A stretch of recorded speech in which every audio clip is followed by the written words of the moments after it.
Yo, what's up? This is MC Yahoo, aka formerly known as Choirboy, and the reason why I'm making this videotape is, well, it's not really a videotape, this mini sort of, I guess you could call it a bit about the Christian hip hop underground scene in New Zealand. Um, So yeah, I'm just gonna start with when I first heard about Christian rap. It was about '92, and a friend of mine named J Rock. He actually, I was living with him. I was a bit of a street kid and all that kind of stuff. It's a long story, but basically, J Rock gave me a couple of cassette tapes. This was the early '90s. He gave me a cassette tape of Mike Peace, Stephen Wiley, SFC. Uh, and when I heard the group SFC, it really kind of like blew me away because up until that point, I've been listening to a lot of rap groups like NWA and Public Enemy and all these other groups that, they weren't sort of really out in New Zealand at the time. And I was like, man, when I heard SFC, it was like, whoa, this group is like, sound mean as like Public Enemy, but they had like a positive message and all that kind of stuff. And that's what kind of really got me into this concept called Christian hip hop. Other groups that kind of influenced me in my earlier days was Grits and a group named Preachers and a lot of T-Bone as well. They really sort of influenced me in the early days of listening to Christian rap as well as Freedom of Soul. So big shout outs to Soup the Chemist. Soup the Chemist is probably like my number one influence in terms of like his beats and also his message as well.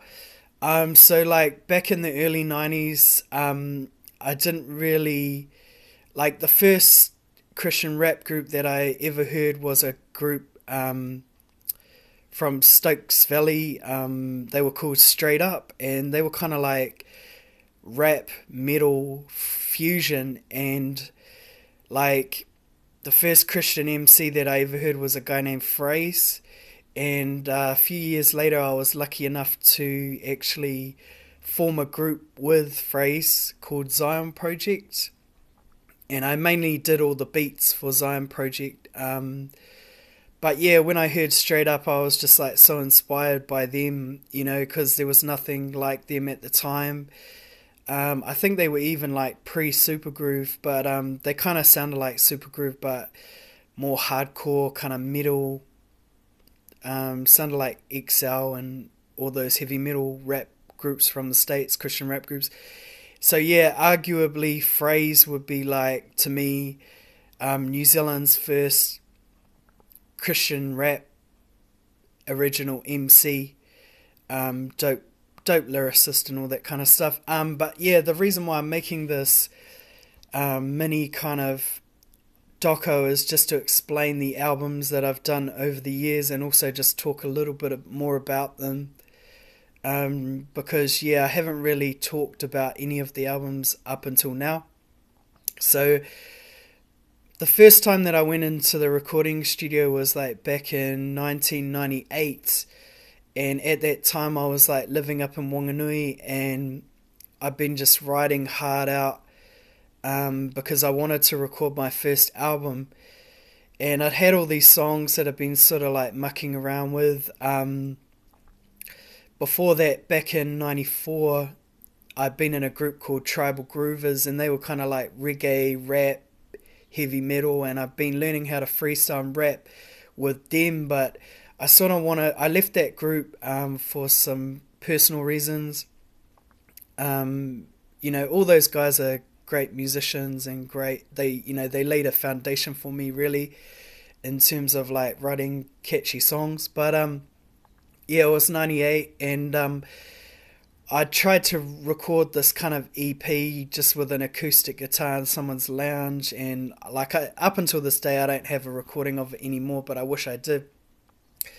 But anyway, I had these 10 songs, and I was actually on the benefit line, and I had my guitar, and I was like waiting in line to get my benefit.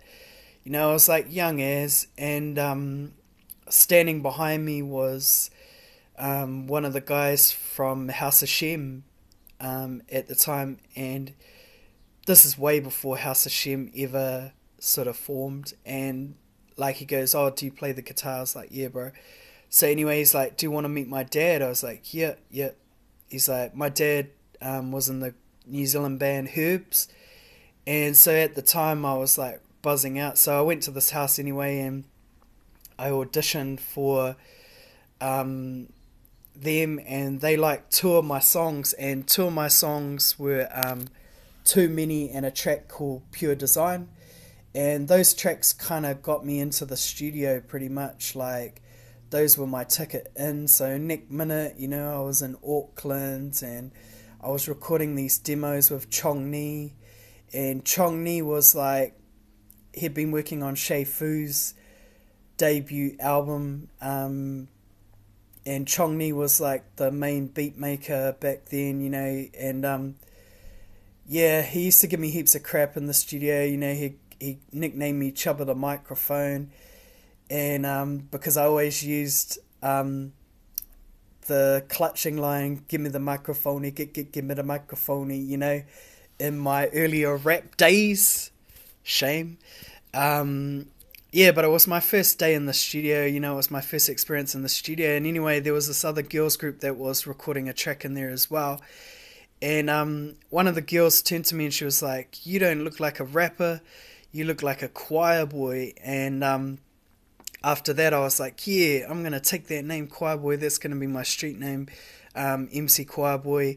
And yeah, I repped that name for quite a few years, actually, up until last year, where I changed my name to Yahoo, but I'll get into that later. So I just want to quickly talk about the album. So 98, I first went in the studio, and then it wasn't until 2004 I started working on an album with James Davis called Get Inside the Headphones.